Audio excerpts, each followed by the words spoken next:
Welcome to the Dork Forest. Jackie and her pals will never bore us. Shameless confessions about our obsession will make us laugh and smile. So let's explore the Dork Forest and dork out for a while. Hi, I'm Jackie Cation. You are about to listen to the Dork Forest. Let's give you the info about it. First of all, you know the websites. dorkforest.com, thedorkforest.com. If you like a determiner, jackiecation.com has everything. All of my podcasts, including videos of my stand-up schedule, merchandise you can purchase if you would like, and a lot more info than you possibly even need. Let's do the credits. Mike Ruekberg sang and produced and composed that song at the beginning of the show. He sang with his wife, Sarah. It's very beautiful. At the end of the program, he sings his version of the Mexican hat dance. That's Mike Ruekberg. Vilmos fixes JackieCation.com. He is the web designer over there. And Patrick Brady fixes the audio. And in this case, there's a video intro. Very exciting. Anyway, those are the websites. If you want to support the show, you're doing it already by listening to it or watching it. And another way is to tell your friends and family, go on iTunes, do a review. Another way is to just give me money. Yeah. You could go use the donate button. You can make it even monthly if you're okay with making things monthly. You do a PayPal monthly. There's a monthly choice on PayPal. The PayPal is a button on the Jackie Cation or the Dork Forest website, and it goes directly to me. Thank you very much. I will use it wisely or foolishly. Your call as well.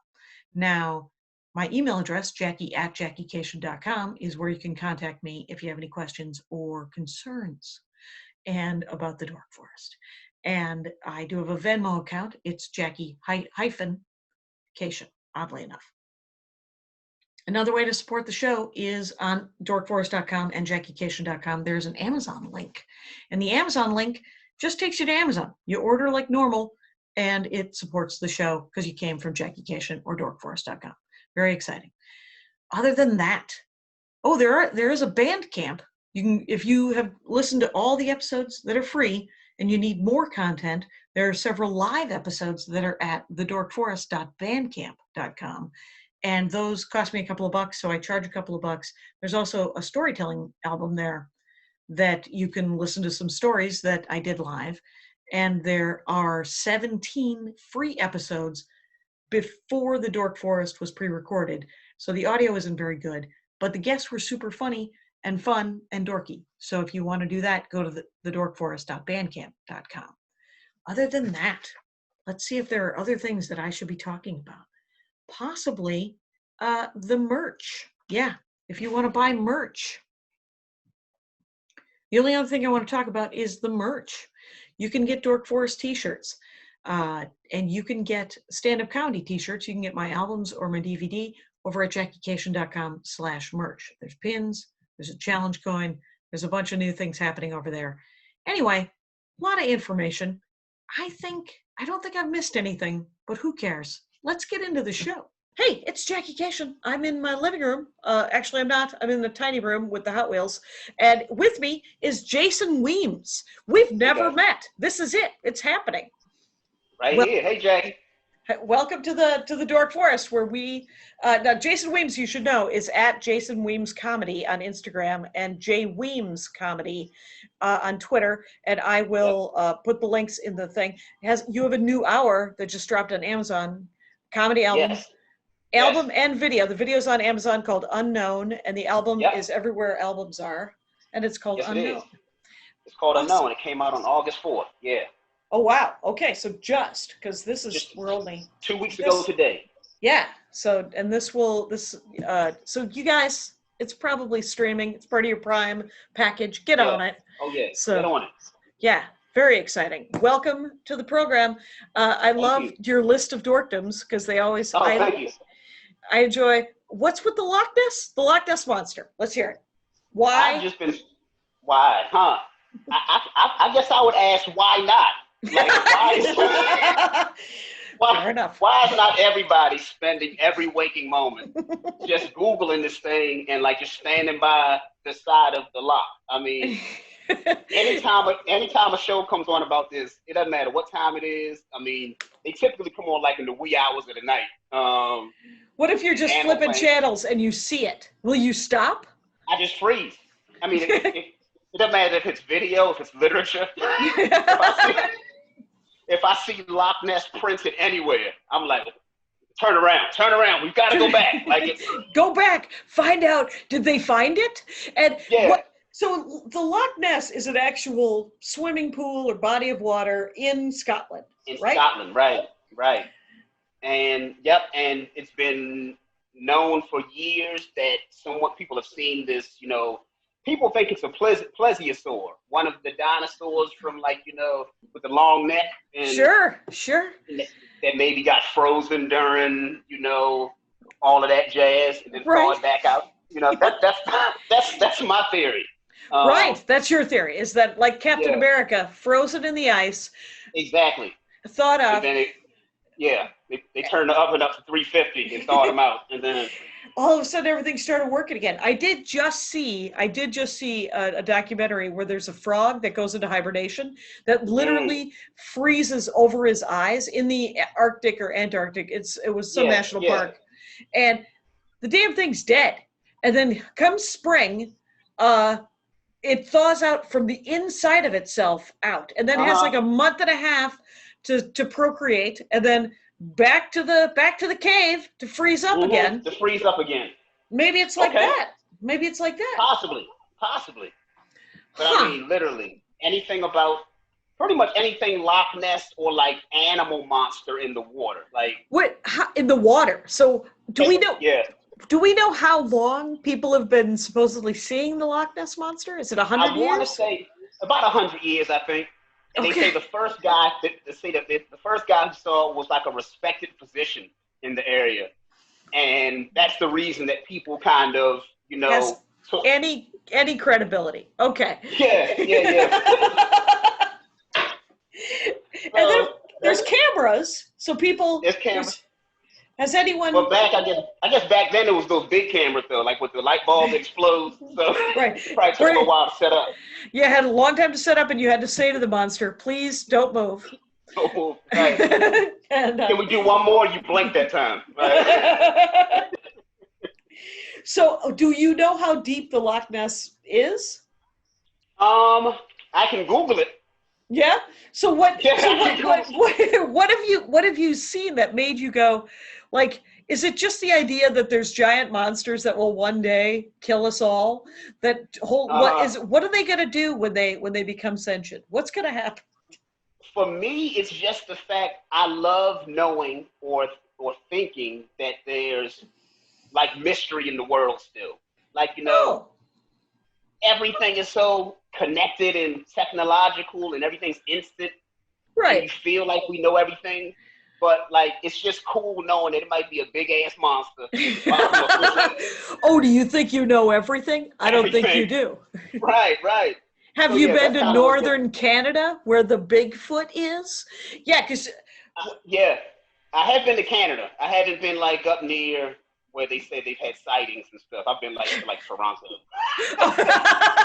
Right. It's hard to go to old town Toronto and hope to see a Bigfoot. Right.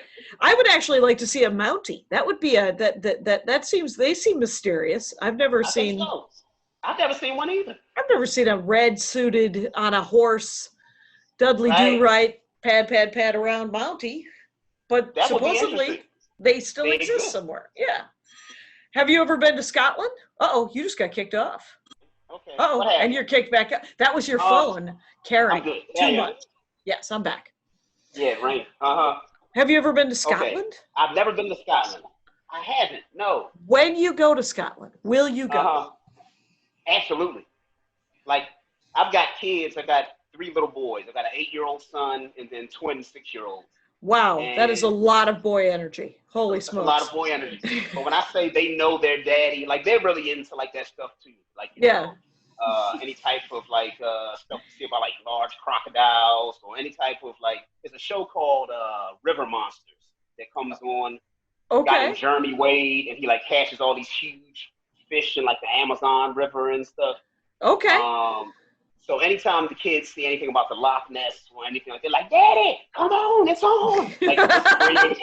Because they know that you wish to see it. They know I wish to see Okay, it, right. you with small children, you probably have Disney Plus. Am I correct? Oh, my kids are literally upstairs in my bedroom right now watching Percy Jackson and the Lightning Thief on Disney. Okay, on Disney Plus, there's a National Geographic series about the national park system. That's where I found out about the frog that freezes to death. That was that was either the Arctic or the Antarctic. Geography is, again, not my strong suit. Whatever it is, it's the one that's there's a U.S. Alaska National Park. That's where the frog is. There is also another episode that's about the Everglades in Florida, and that has the coolest crocodile, alligator, whatever the hell, giant beastie. You got to watch. Right. Those are gorgeous.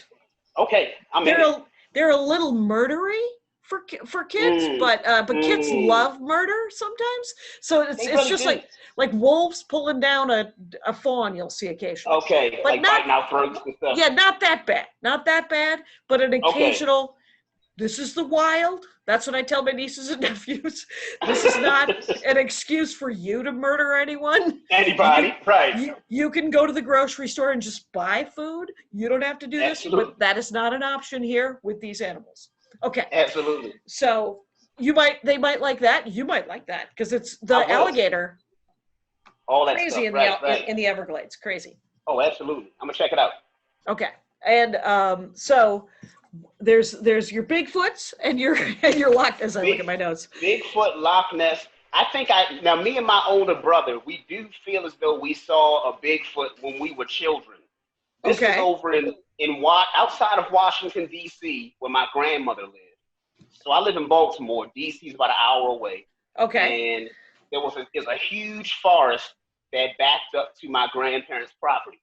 And there was a stream down there, like a little body of water, and then you crossed over the stream, and it was just woods as far as you could see. Wow. And we used to beg our parents to go down there and throw rocks and catch crayfish and all that stuff. Yep. And we went down there one day, and literally as soon as we got down there, we heard like intense rustling through the tree line. Sure. And then I promise you, we called it Monkey Boy, me and my older brother. And we still sweat. There was a large falling out from the community. How tall was this? Yeah. Monkey Boy, I'm saying I was probably 4th grade, and my brother was probably sixth grade. But from what we remember, we think that Monkey Boy is probably about 11 feet tall. 11 feet tall. And 11 feet tall. So we ran back up to the house so excited, like we were crying, like out of breath, telling my parents, like, we saw the Monkey Boy in the woods. This giant cameras. My grandmother's like, calm down, baby, calm down. Yeah. And your parents were like, oh, it's just one of those guys that's hiding porn in the woods. Let's go roust. Let's go beat the bushes. I grew up in Wisconsin, and there was a place called Rawson Woods, and you could go and hang out there. And the boys, you would occasionally find hefty bags full of porn, and then or magazines or whatever. I one time saw what very possibly could have been a Monkey Boy. This was an adult man with a trench coat who wasn't wearing any clothes on underneath his. It was some sort of caricature of a flasher, and I was in 5th or 6th grade. I was like, yeah, that's a monster. I'm gonna run away from it. So we let that go. Let that one go. Right. Yeah. So have you taken your children on a camping, would you go looking for? Oh, absolutely. I don't know if I would actively go out and set up cameras on the trees. And, don't you think they should do that? I've seen that on some episodes of it's a show called Finding Bigfoot. Yeah. And, these guys, they strap these thermal cameras to the trees at nighttime. Yeah. To catch thermal imaging and all that type of stuff. Yeah. I would totally take my kids to just adventures. Right. We spend a lot of time in the woods now, just hiking and climbing over stuff and lifting up huge rocks and looking for lizards and Oh, just kind Yeah, of, just literally doing what children should be doing, which is should be wandering the doing. woods, not staring at a screen as much as possible, even though it's not particularly possible right now. So, Exactly. yeah, Exactly. oh, that's awesome because your love of Home Depot, I think, mixes into Ooh, this. don't bring up Home Depot. Ooh, it touched me in my heart. Well, how do you know? I've been to a Home Depot. As Yeah. far as I can tell, people work at a Home Depot. I've seen them in the distance. Right. I can't find any guy or woman with an orange vest on to talk to me. How do you do Like every time you get close, they disappear. Right. Bam! They're gone. Gone. Right. Yeah. I don't know. I mean, I do a lot of research on my own. So typically when I go in the store, I know what I'm going for. Okay. Do you go with like a floor layout where you're just I know what? So I've got a Home Depot app on my phone, which has, you type in your zip code and it shows you a store layout of your local store. Oh, this is a huge reveal. This is a yeah. Okay. And it gives you like the aisle number, like it'll say like A, bin 30, like all that stuff. Yeah. Yeah, and it's great. So it's very rare that I have to like look for somebody, like the Bagger Vance employee. Right. Well, because do you ever need somebody to saw a piece of wood? Do you ever need that? I have once, and it took 45 minutes to locate something. Yeah. Just kept paging Mr. Charles. Mr. Charles, please come to millwork. Mr. Charles was nowhere to be found. Mr. Charles was taking a lap and didn't want any part of it. Definitely. They are so huge. Do you ever just browse? Do you browse at the Home Depot? I do. I like the smell of it. Okay. I like the smell of, I don't know, I guess it's the building materials. It is. It's wood and oil and just sort of weird packaging. Yeah. Right. So I mean, my father and my grandfather, they were all kind of handy. So I grew up kind of fiddling in tool sheds and stuff. Oh, so I think I find, go ahead. Do you know how to hang a door? I do. What?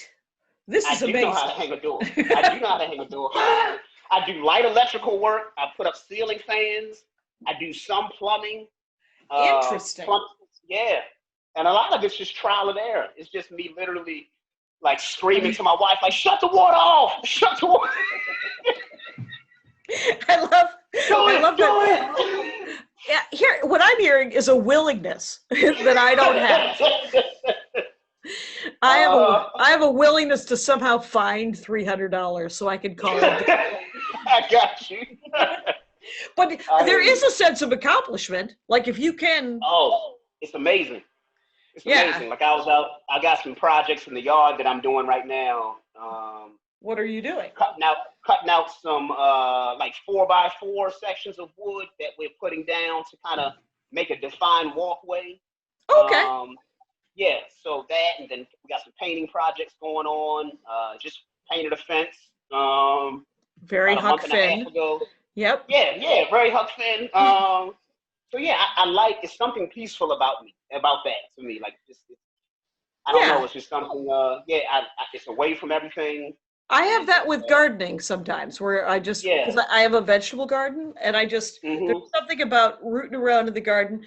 I do tend to neglect it. Like I get that piece, and then I forget about the piece that I get from fiddling diddling. And but if I do it, there's a sense. First of all, fresh tomatoes. You can't really go wrong. And then the fiddle and diddle of actually planting and weeding and making sure everybody's getting enough water. There is a certain amount of peace to that. What so you're making a sort of a walkway in among the yard? So we kind of got some steps to kind of go down from the back of the house, but then it kind of just flattens out into the grass. So okay. Just kind of extending the walk. What if you needed to move a wheelbarrow? That would be, now you're going to have a hard surface that will be easier than some sort of muddy grass. Exactly. So how about, do you have the right tools? This is always the question. Do you kind of collect them? I do. Like I've got a huge tool collection. We actually were getting to the point now where the house is getting too small for the family. So I mean, most of my tools, right. most of my tools are like inside of like big Tupperware containers, like those tubs and stuff. Right. And I've got the stuff that I can get to quickly, to my screwdrivers and tape measuring saws and stuff, and caulk, all that type of stuff. Caulk is always that'll fix stuff. I will caulk any damn thing. Caulk is the fancy man's duct tape. It really is. They should print that on the tubes. That's what it is. It is true. By the way, I am talking with Jason Weems, who is at Jason Weems Comedy, Instagram, at JWeems Comedy on Twitter, and has a comedy special you should go watch on Amazon called Unknown. So now we all know that. I don't. Now, this also leads into it. We can get into like the other one that I know nothing about, but the whole idea that you love a Post-it is funny. Not like a good Post-it note. Now, Post-it notes. You talk to anybody who knows me like intimately, my family, my wife, like if you see like a nice set of Post-it notes, people will be like, "Oh, Jason would love that." Like, oh, have you been gifted Post-it notes? I have. My wife used to give them to me all the time when we first started dating. Aww. And it's what I first started writing jokes on. Oh, okay. When I first started stand-up, I used to carry those pads in my pocket. This is like really before like cell phones really got big, or people using all their notes like that. Well, you don't have like a notebook? I do, but it's something about, I used to like having the little squares, because then when I would like construct a set, I could like stick them on the wall in individual pieces. Oh, you would storyboard your set. Right. With Post-it notes. Yeah. Do you like a standard yellow, or do you mix it up? My addiction started off with yellow, but then it moved into the greens and the blues. Sure. I've got some purple ones that I'm enjoying quite a bit right now. It's almost like a lavender. Beautiful. It's very beautiful. Are you saving any? Are there any that are just have anything that you're saving? Well, I save all. Well, you mean like and not write on them, or right? Exactly. Like not. Are there any that you're saving? You're like, this is gonna be. No, I haven't found one that I've said that I won't write on. Okay, good. I don't know why. Every one that I've ever written on, I've kept. I mean. So how do you keep them? They don't keep their stick, do they? I used to put them in. So when I first started, or even before I started comedy, I was such a fan of it, but I was scared as hell to do it. But I was writing these jokes, or what I thought were jokes or ideas, but then I would sort them out. I'm a real big neat freak. I like organization. Okay. So, I mean, I would literally have shoe boxes under my bed, like old Nike boxes, with like gallon Ziploc bags stuffed with Post-it notes, and they were categorized. So I had like a family bag, a sports bag, relationship bag, and my parents actually thought I was selling drugs. Because you needed so many baggies. You're like, he's running through the sandwich bags. He must be selling drugs. No, I'm collecting Post-it notes. I'm collecting Post-it notes. By category. I was going to ask if you ever transcribe them into a notebook or onto the computer. Do you ever transcribe your jokes? I tried to at some point. I mean, when I say it's so many, it's such a back. I would have to hire somebody to literally to type them in. But I do want to do that. That's like a passion project, like further down the road, to like get all of these things typed up and put into a book. Yeah, that'd be so you have them by essentially it's a filing system, but with baggies and Post-its inside of baggies. So if you are like, I wrote a joke about dogs. I know I did.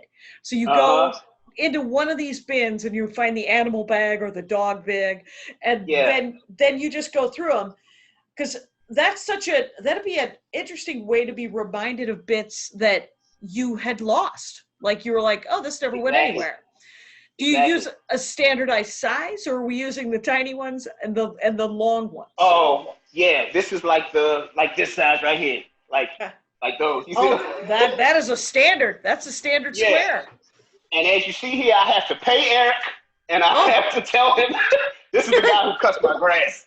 Okay, don't forget to pay Eric. Yeah. Fair enough. Yeah, yeah. So yeah, Post-it notes are great. I love greeting cards. Oh, Like blank greeting cards. Like oh, the I go ones to that have people, the picture, you open it, says nothing. it's just nothing, right? Like I get like I mean just real like really nice with designs, and Papyrus makes really nice ones. Oh, And they yeah, they come with do. like a little fancy gold sticker that you put on the back. And I like Sure. to just sit down and write like a good handwritten sentiment to people. Like that's the Oh, that's awesome. like yeah, I Yeah. mail cards to all my family for like birthdays and Oh, Christmas and like individual messages. oh, that's awesome. We Yeah. yeah, that's that. Were you taught as a child to do thank you cards? Do you think it might have come from that, or? My mother and my grandmother, or just my mother's side of the family in particular, are extremely thoughtful people. Like, Right. That's so funny because it sounds like you're casting aspersions by the others, but you're not, because it's really Correct. actually quite difficult to be a thoughtful person. And so it is kind of surprising to be raised by people who are incredibly thoughtful. Thoughtful people. So I saw that from them. Like, and Right. like you said, like somebody would send a gift and then they would go out and buy a gift because they got them a gift. It's just gifts going back and forth in the mail. Yes, I was raised by monsters, but what I love about it could have been worse, but my stepmother was very funny because she was always like, well, you have to write a thank you card. And I was like, and she's like, fine, you have to write a thank you card because you will not get any more gifts from this person unless you write a thank you card. So that is why you have to write a thank you card, right? And it was like, can I make it about you? Yeah, there you go. Now go write a freaking thank you card. Yeah, and so it came to pass, but it was an excellent lesson because because eventually you could, I mean, empathy I think can be taught. So for the rare person who is born with empathy, that's beautiful.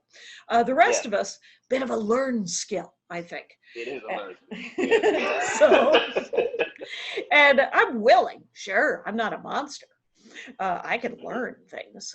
So, all right. So you got great. What are your you have a stationery deal? What just happened? I love that I'm just reading this now. I was saying I want to be the first comedian with a stationery deal.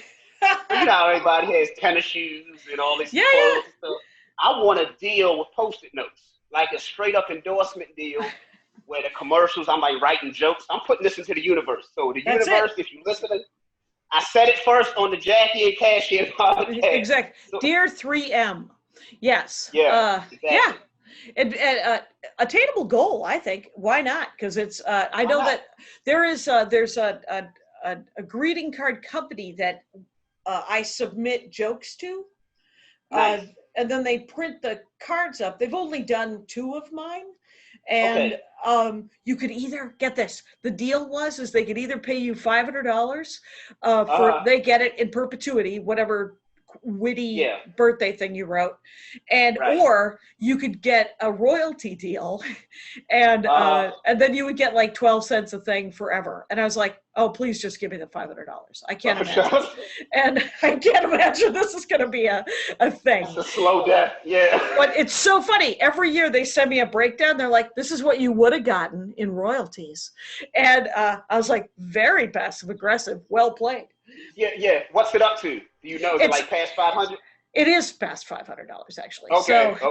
So they are just trying. I mean, the thing is when I submit, they just are like, just do the thing where we don't have to come up with $500 right away. Exactly. That's like it's all about lateral income, and but I like postcards a fair amount. And some people like a nice stationery with stickers. Do you have a sticker? Do you like a sticker? I do like a nice sticker. Okay. That's one of the reasons I love the Papyrus card so much. It comes with a nice gold embossed. It's like raised. Right. It's like a peacock. Yeah. And you kind of push it to the back of the card on the envelope. It makes it feel like it's one of those old wax seals. Yeah, the ring that you drop some. That's it. You drop a little wax and then you put it. I was always curious that they never burned their fingers. I know they did. Yeah, some of them had to initially until they learned the trick of it. Sort of like starting a grill. Anyway, so Yeah, you like physically writing over typing. Do you? Because I don't do much. I don't do much comedy set lists on my phone Okay, either. right. Just because Yeah, I I like think. to even not just comedy per se, just in general. If I'm writing my to-do list, if I'm writing anything that means anything to me, Huh, it feels like it's not real until I put it in ink. Like okay. it's until I physically have that motion of my hand moving and touching the paper and the pen. It doesn't feel real when I'm on a keyboard. What are you gonna do when they want you to write a book? Get a whole bunch of those long yellow legal pads. Right, the legal pad ones that also stick, and the large. Exactly. You're gonna have to use gallon baggies. Gallon So bags, right? yeah, yeah, and yeah, because it's interesting. Some people do still write. You know, they use either an old timey typewriter, Right. or hand write like the Great American Novel or some memoir thing or whatever. Yeah. Yeah. Um, do you think you would write a book longhand? I would at least try. Okay. I would definitely try. Because I know I feel more creative when I'm writing longhand compared to typing. Okay. Um, Yeah. even with jokes, I've tried an exercise before. You know how we get first hit with that energy of a new idea, and you're like, oh, let me go write this down. Yeah. Yeah. I've tried it before when I've written it by longhand Mm-hmm. and then take it to the stage, and then I've tried it when I type it into my phone and then take it to the stage. And I'm not sure if it's a mental thing, but it feels like the ones that were written longhand have a higher success rate. I find that's interesting, and I find that if I type it out, I can't I can even with my crummy penmanship, I Yeah. can get more of the idea down faster if I just write it Mm-hmm. out. And I Yeah. can lose things if I'm typing it on my phone. Even though I Yeah. type pretty fast on the phone, I think Right. Right. I get more of the organic feel of what the bit's going to be about in those two sentences for some reason. Exactly. Exactly. And that's Hmm. always what I'm chasing. Yeah. Yeah. What Mm-hmm. about pens? Do you like a nice pen? I do like a nice pen. Now, I feel like as I'm getting older, I feel like my desire and want for those is going to increase. You make people a pen collector. You know, like some people I feel like collect I might. watches. Yeah. Yeah. Yeah. I also like. I'm a watch guy too. I have a fair number of watches. Not like something insane, but I probably Right. got like 12 watches, something like that. I have 3, and I feel like that's too many because I just got the I two got you. wrists. And what is there a brand? Did you go by brand or did you go by look? um, Oddly enough, I went by brand initially, Mm-hmm. but all that brand just by chance always had my favorite look too. Okay, because I So used most to. of my watches are fossil.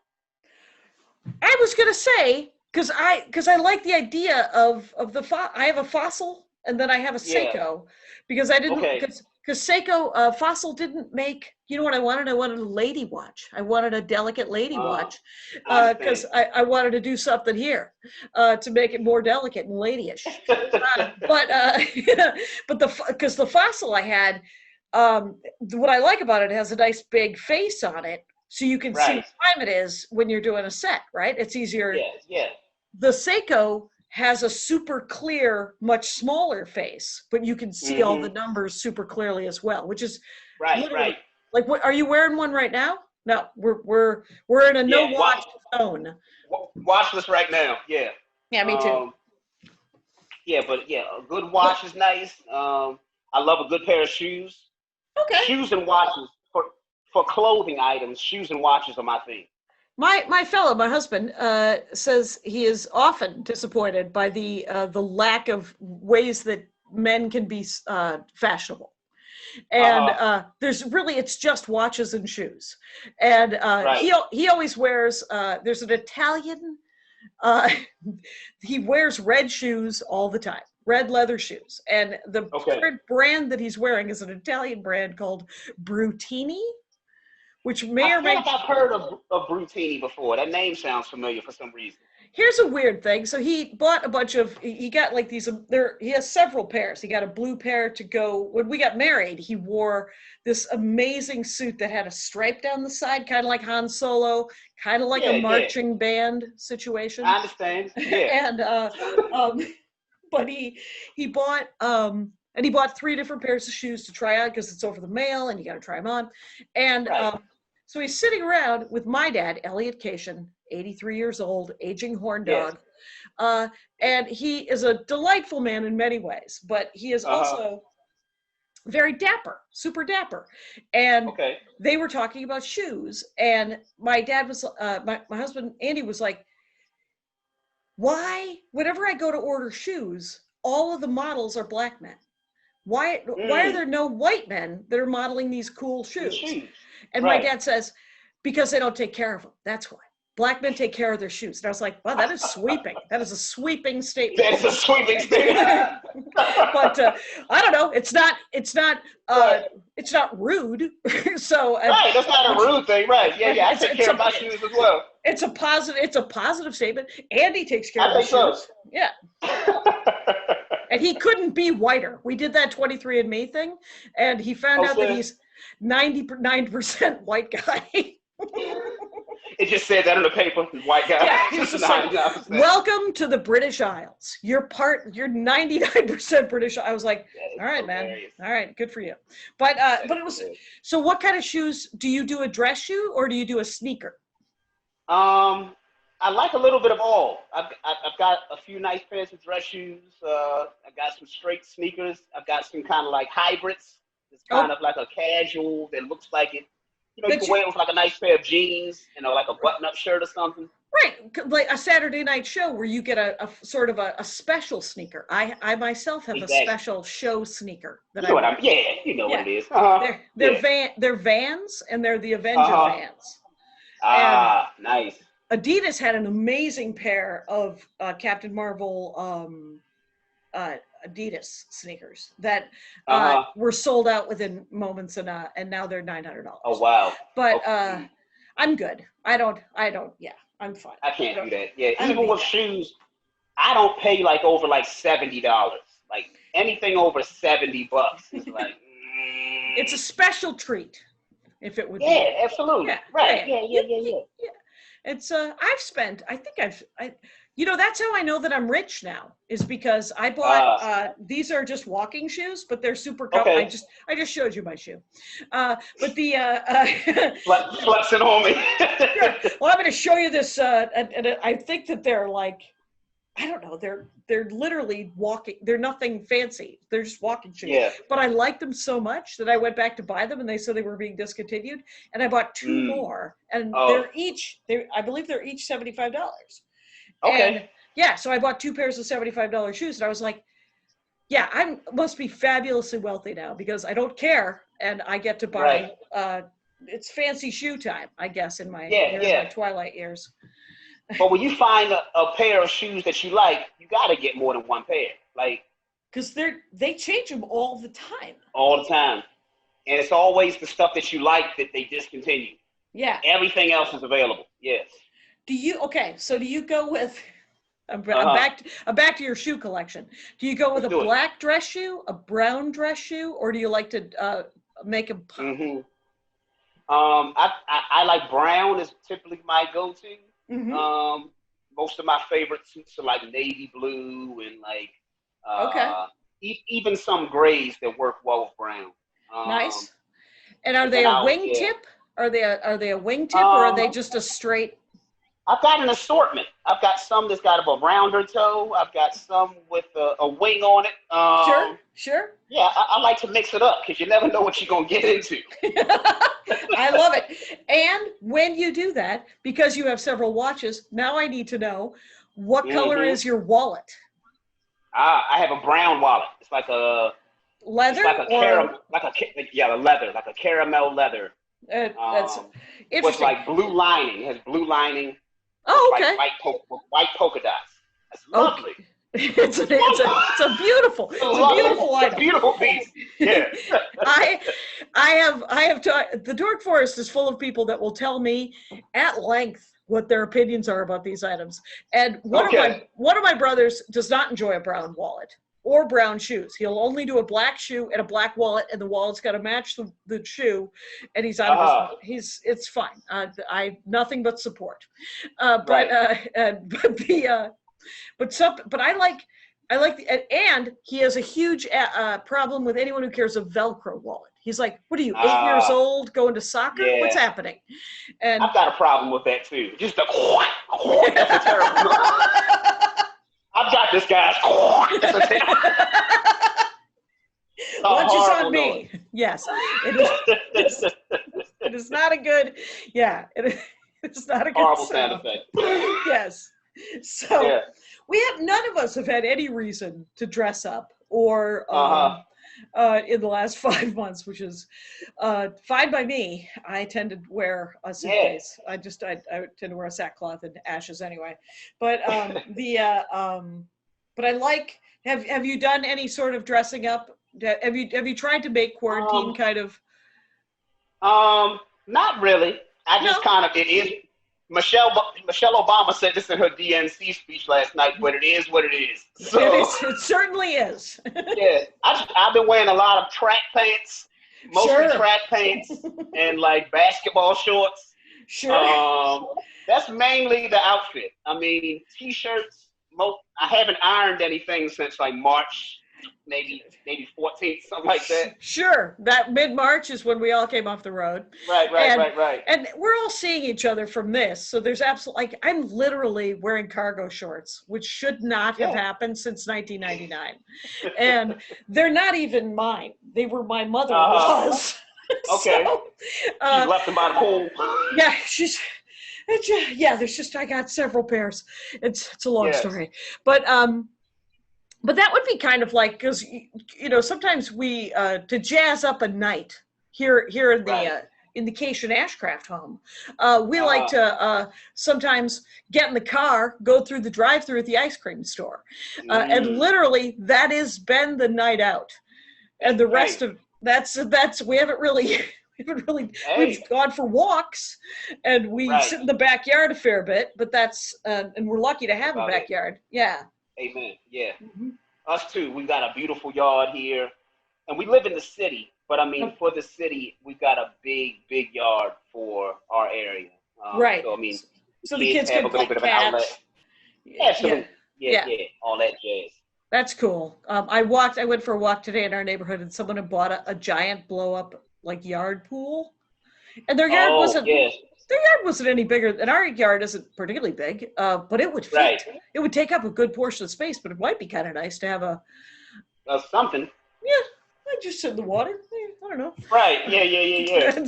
So, well, here we are. Now, the thing is I am, of course, talking to Jason Weems, Jason Weems Comedy on Instagram, at J Weems Comedy on Twitter. The album and the special are both called Unknown on Amazon, if you want to watch the special. And then everywhere where you listen to an album would be where you'd listen to that album. And then I am willing to go here just because this cannot, it's always a bad... I don't know anything about music. So Jay-Z is your favorite. Yeah. Was one of your favorite singers or your favorite? He's as far as hip hop goes, I think he's the greatest of all time. Okay. I will argue with anybody in any setting. It doesn't matter. Church, funerals, mitzvahs, proms, it don't matter. The top of the Empire State Building in a romantic moment. It does not matter. Okay. Right. And I've argued with people in several locations. Who's telling you this isn't so? He seems to be very successful. I don't know. He's very successful. But the argument, anytime when you argue about hip hop, the counter argument is Biggie or Nas are typically the guys who get thrown around as far as being either better than him and at that point it's like a jump ball. It's a matter of opinion and. Yeah, you just gotta everybody just respect each other. Step away from the topic. Step away from the topic. My oldest son is named after Jay-Z. Oh, really? My my firstborn, Jay-Z's real name, his government name is Sean Carter. Okay. Do you And name him Sean? My oldest son's name is Sean, and his middle name is actually from Biggie, Notorious B.I.G., right. another famous Brooklyn rapper. His first name was Christopher. Okay. So my son's first name is Sean Christopher. That's what his first and his middle. See, the only introduction, and this is not the old, every 3 or 4 years I'll buy another hip hop album. So, but in 1989, I bought my first hip hop album, and it was KRS-One.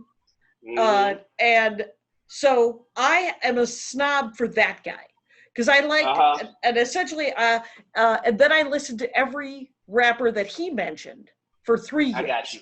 And then I stopped listening to hip hop in about 92. Many years went by, and then I think I bought a Common album or a Lupe Fiasco. But I bought right, but initially it was KRS-One, and then Big Daddy Kane, who is not particularly political at all, but Romance with No Finance is a damn nuisance. Still speaks to us Absolutely. all. Amen.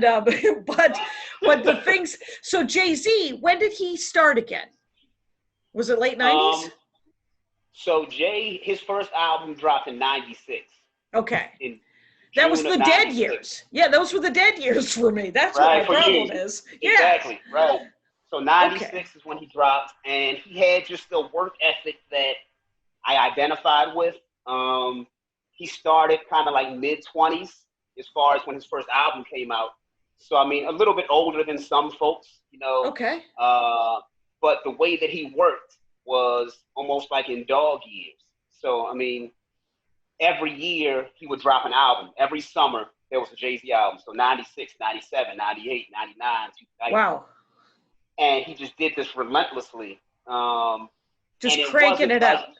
Yeah, and it wasn't like the albums were bad. You know how sometimes when the rate of production is that high, quality stuff.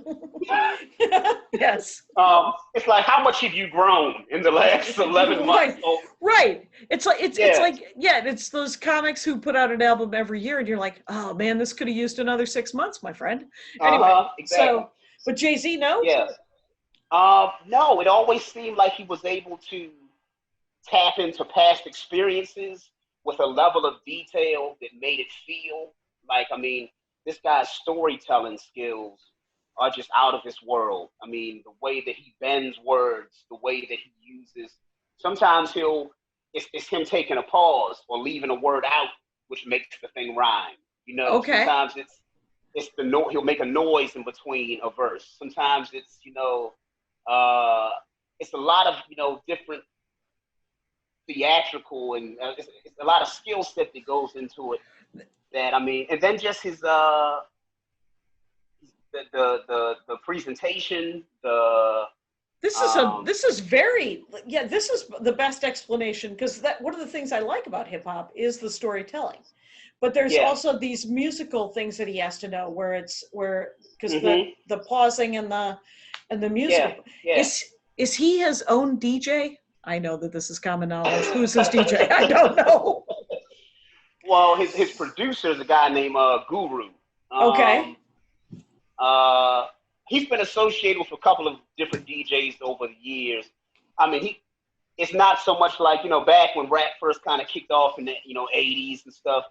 Typically, the rapper had a DJ, like, you know, Fresh Prince and DJ Jazzy Jeff or whoever you want to say. Yeah. So Jay doesn't have a situation like that.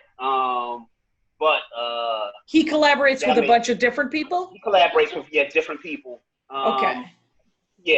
So Jay is one of those guys who, and typically I have a Jay. My wife jokes me all the time that I have like a Jay-Z verse for any circumstance, and like if something happens, like, oh, here he comes, because I always got something that kind of makes sense. Some lyrics that just speak to you for that moment. Exactly. Yeah. What do you got anything right now? What's playing in K Jason Weems right now? As far as music or like if you were to, is there ever, like, whenever anyone mentions hip hop, I consistently think of a KRS-One song about the cops. Okay.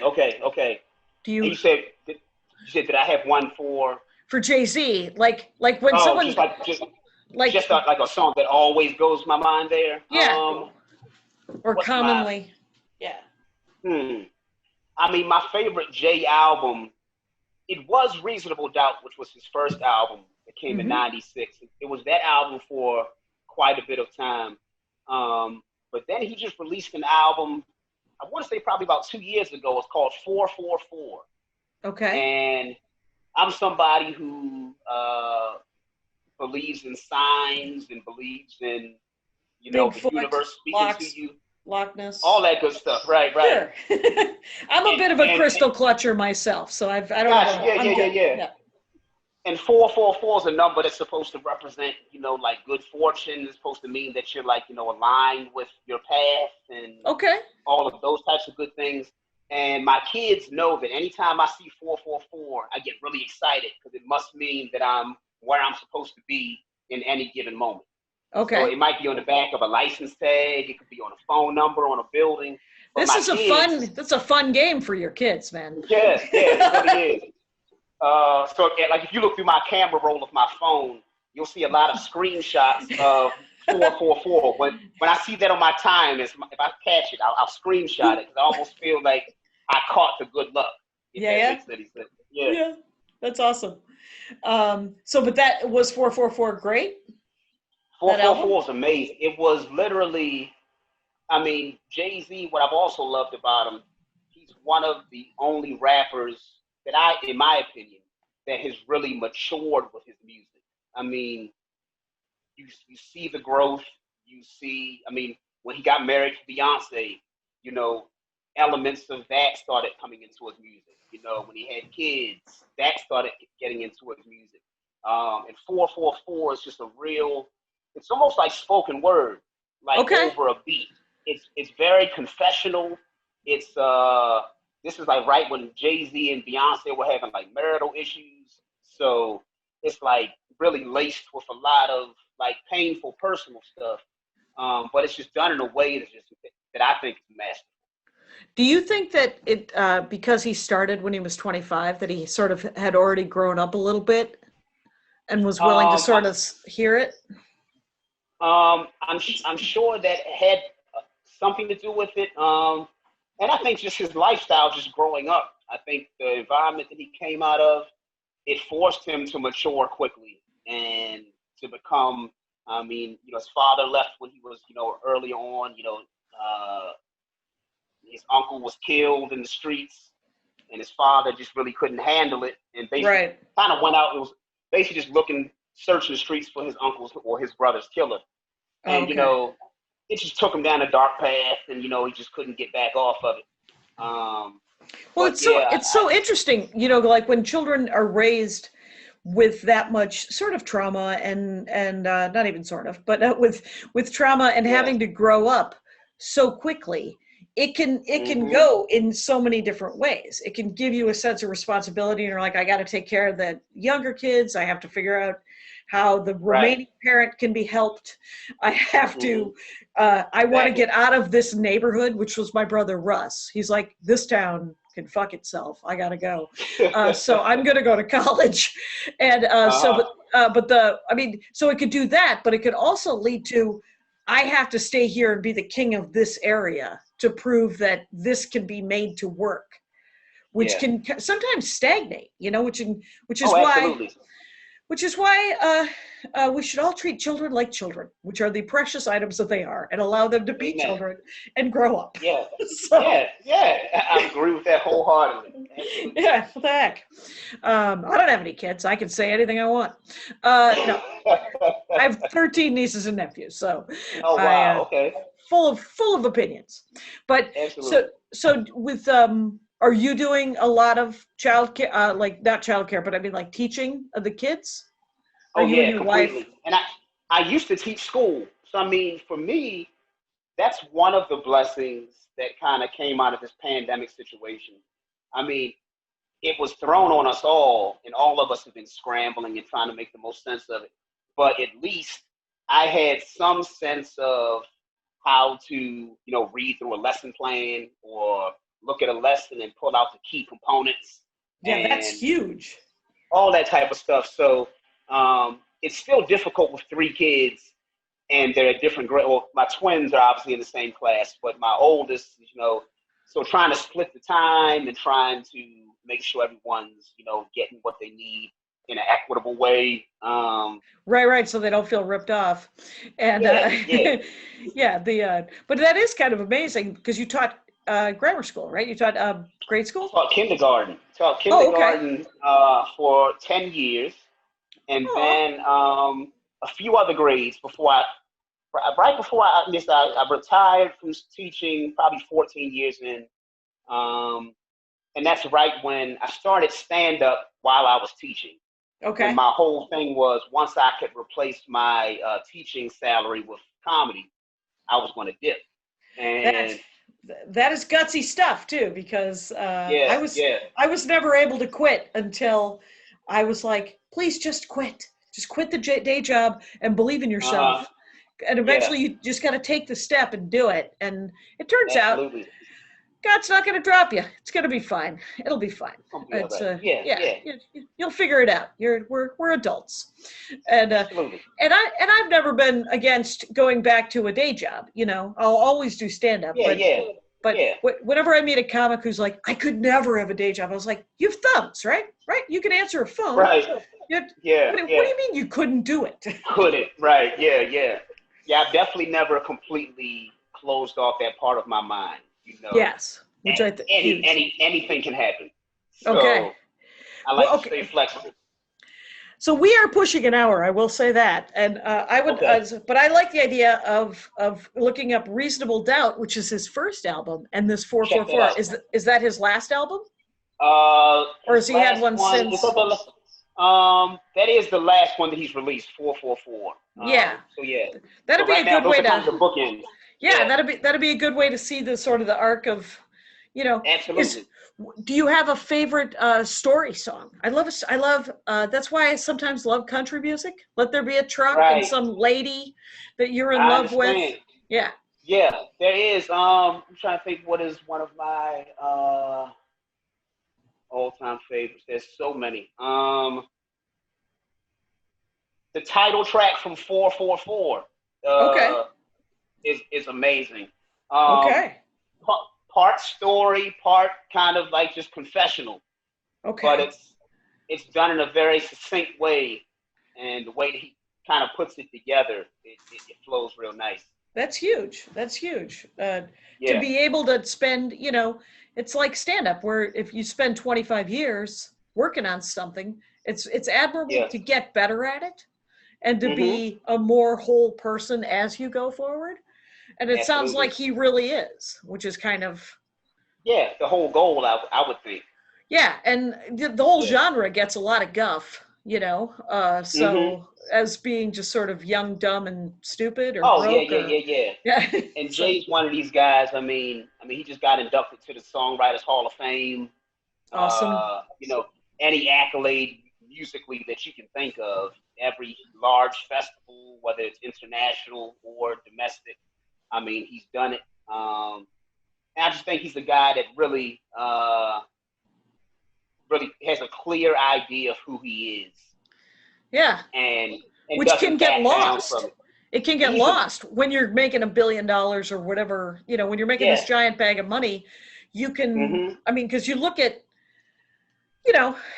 Ellen, and you're just like, I take it she was a jackass, and you just surround yourself with, everyone telling you you're right all the time, and nobody telling you, well, sometimes you're not right. You just need, you just need someone to support you. Yeah. For sure. Absolutely. It has been really great meeting you, Jason. This has been great meeting you. Yeah. We have gone from the Loch Ness, you don't know, it could be real, Rangers, through your love of Post-it notes at Home Depot, and of course, and then Jay-Z. I learned a little bit more about Jay-Z, which is always important. Oh, cool, yeah. So thank you so much for doing the show. Everybody, I'm talking with Jason Weems. It's at Jason Weems Comedy on Instagram, at Jason JW Weems Comedy on Twitter, and of course the album's called Unknown, and the special by the same name on Amazon. Thanks for doing the show. Absolutely. And Rangers, you know the rules out there. Take care of each other. My hat, my hat, my hat. They're dancing around my hat. My hat, my hat, my hat. Well, what do you think of that? If it looks like a Mexican hat dance and it sounds like a Mexican hat dance, it's most likely a Mexican hat dance. So take off your hat and let's dance. Yay!